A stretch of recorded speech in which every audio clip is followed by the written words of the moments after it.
বাংলার এক ছোট্ট গ্রাম, নদীর ধারে, সবুজে ঘেরা। সেই গ্রামে থাকত রূপা নামের এক মেয়ে। তার মায়ের হাতের কাজ ছিল গ্রামের সেরা, নকশি কাঁথা। রূপা ছোটবেলা থেকেই দেখত কিভাবে তার মা পুরনো শাড়ি, কাপড় জোড়া লাগিয়ে সূচের ফোড়ে ফুটিয়ে তুলছেন গল্প, কখনো পাখি, কখনো নদী, কখনো অজানা কোনো স্মৃতি। রূপা অবাক হয়ে জিজ্ঞেস করত, মা, তুমি এগুলো কিভাবে ভাবো? মা মুচকি হেসে বলতেন, মনের ভিতরে যা থাকে তৈ তো সুতে ফোথে। একদিন শহর থেকে কিছু মানুষ এলো গ্রামে। তারা লোকশিল্প নিয়ে কাজ করে। আপনাদের এই শিল্পকর্ম কারো হইতে তারা রূপার মায়ের কাঁথা দেখে মুগ্ধ হয়ে গেল। কিন্তু রূপার মনে তখন অন্য এক স্বপ্ন। সে শুধু কাঁথা নয়, আরও কিছু করতে চায়। গ্রামের পাশেই ছিল কুমোরপাড়া। রূপা সেখানে গিয়ে দেখত মাটির খেলনা, হাড়ি, পুতুল তৈরি হচ্ছে। মাটির ঘ্রাণ তাকে টানত। কুমোর কাকা বলতেন, মাটি যদি বুঝতে পারো তবে সে তোমাকে গল্প শোনাবে। এরপর রূপা শিখতে শুরু করল বাঁশের কাজও। গ্রামের এক বৃদ্ধ কারিগর তাকে শিখালেন কিভাবে একটি সাদামাটা বাঁশ দিয়ে সুন্দর ঝুড়ি বানানো যায়। বৃদ্ধ বললেন,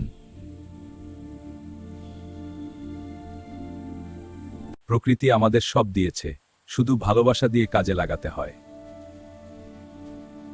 কিন্তু রূপার জীবনের সবচেয়ে বড় পরিবর্তন এলো একদিন, যখন সে প্রথমবার দেখল জামদানি বুনন। তার মামার বাড়ি ছিল ঢাকার কাছে।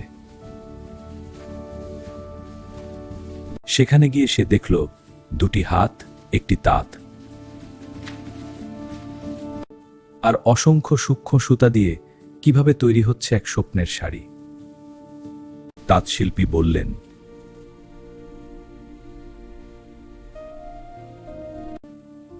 এটা শুধু কাপড় না, এটা ধৈর্যের পরীক্ষা।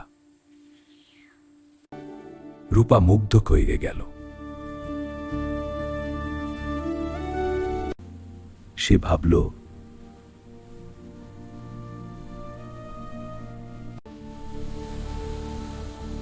সবকিছু যদি একসাথে মিশিয়ে নতুন কিছু করা যায়।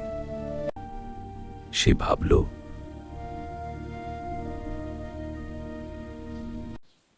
What if everything makes you paint a story out of everything at all? বাঁশের ঝুড়িতে যুক্ত করলো জামদানির নকশার ছাপ, সবই যদি একসাথে মিশিয়ে নতুন কিছু করা যায়। আর ছোট ছোট কাপড়ে বুনলো নতুন ডিজাইন। সত্যি জানি কি আজব জিনিস! মানে হ্যাঁ, রূপা এগুলো দিয়ে কি করবে? এ তো পাগলামি। এগুলোকে কিনবে?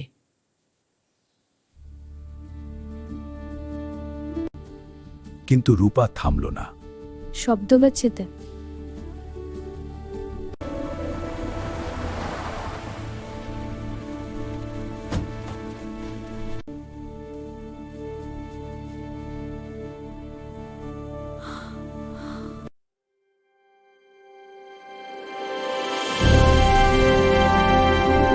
ধীরে ধীরে রূপার কাজ পৌঁছে গেল শহরে। এই পটারিগুলো অসাধারণ, টেক্সচারটা দেখুন। তারপর দেশের বাইরে।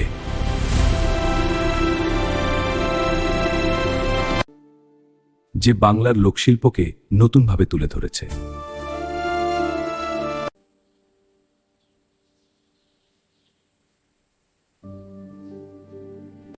মা, তোমার শেখানো সূচের ফরেই আমার স্বপ্ন শুরু হয়েছিল। রূপা, জানো তো, শব্দগুলো যদি একসাথে মিশিয়ে নতুন কিছু করা যায়। এই শিল্প শুধু তার নয়, শব্দকে যদি একসাথে মিশিয়ে নতুন কিছু করা যায়।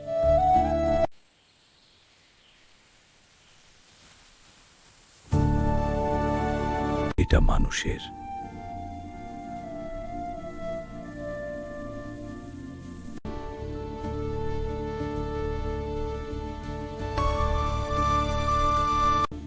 বাংলার লোকশিল্প শুধু অতীত নয়, এটি ভবিষ্যতেরও গল্প, যেখানে প্রতিটি সুতা, প্রতিটি মাটি, প্রতিটি বাঁশ। মা হাসলেন, চোখে জল চিকচিক করল। শব্দ গলেন।